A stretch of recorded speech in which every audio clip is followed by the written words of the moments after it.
In the 19th and 20th centuries, fossil fuels drove the world economy and global politics. The location of coal deposits, oil fields, and natural gas reserves shaped economies, created alliances, and sparked wars. The 21st century will be shaped by other natural resources. Many see one rising superpower is moving quickly to dominate the global market. China built its massive economy through its role as a supplier of cheap labor and manufacturing to the industrialized West. In recent years, it has sought to ensure a steady supply of minerals used for the electronic components in everything from military and communications equipment to renewable energy generation and storage. The Democratic Republic of the Congo, for instance, holds half of the world's cobalt reserves and is responsible for over 60% of cobalt production. The silvery metal is used to make the lithium-ion batteries found in portable devices and electric vehicles, as well as alloys used in turbines and jet engines. For the last 2 decades, China has invested heavily in the DRC, building critical infrastructure in exchange for mining rights. China now owns stakes in 10 of the country's 18 mines, accounting for over half of its total cobalt output. Lithium is another critical resource, with over 3/4 of the world's reserves located across just 3 South American countries in what's known as the Lithium Triangle. Backed by state-owned banks, Chinese companies have gained control of 2/3 of Chile's current lithium production, acquired stakes in 41% of Argentina's planned production, and struck a $2.3 billion deal to develop Bolivia's massive untapped reserves.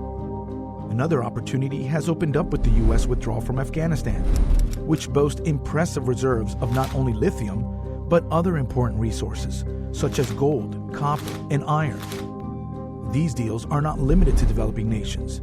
In Australia, which accounts for over half of the world's lithium production, a majority of ongoing mining projects have secured deals with Chinese firms.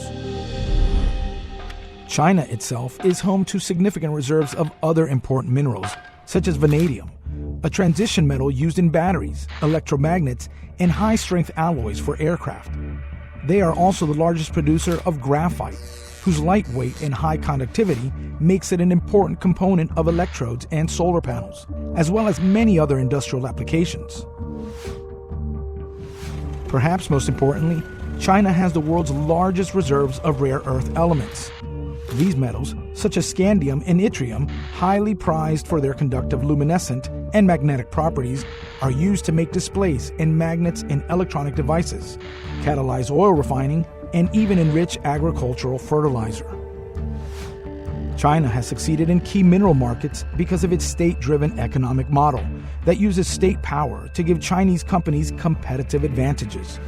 Chinese banks lend money to foreign countries to finance development projects that are often awarded to Chinese companies. This is part of Beijing's strategy of using foreign development to achieve its high-growth economic targets and improve material living standards. China also has lower labor costs and looser environmental regulations, allowing its companies to undertake ventures that would not be viable for other countries. Beijing also has reached out to authoritarian governments, offering them alternatives to Western-backed financing that requires more outside oversight. These are among the economic practices the U.S. labels abusive, unfair, and illegal. The U.S. climate envoy says China is cornering the market on the world's mineral supply. In 2010, China drastically cut exports of rare earth elements, sending prices skyrocketing. That same year, exports to Japan were halted entirely amidst a territorial dispute. And while other countries have since moved to diversify their sources of rare earth elements, China still maintains a near monopoly on their refining and processing.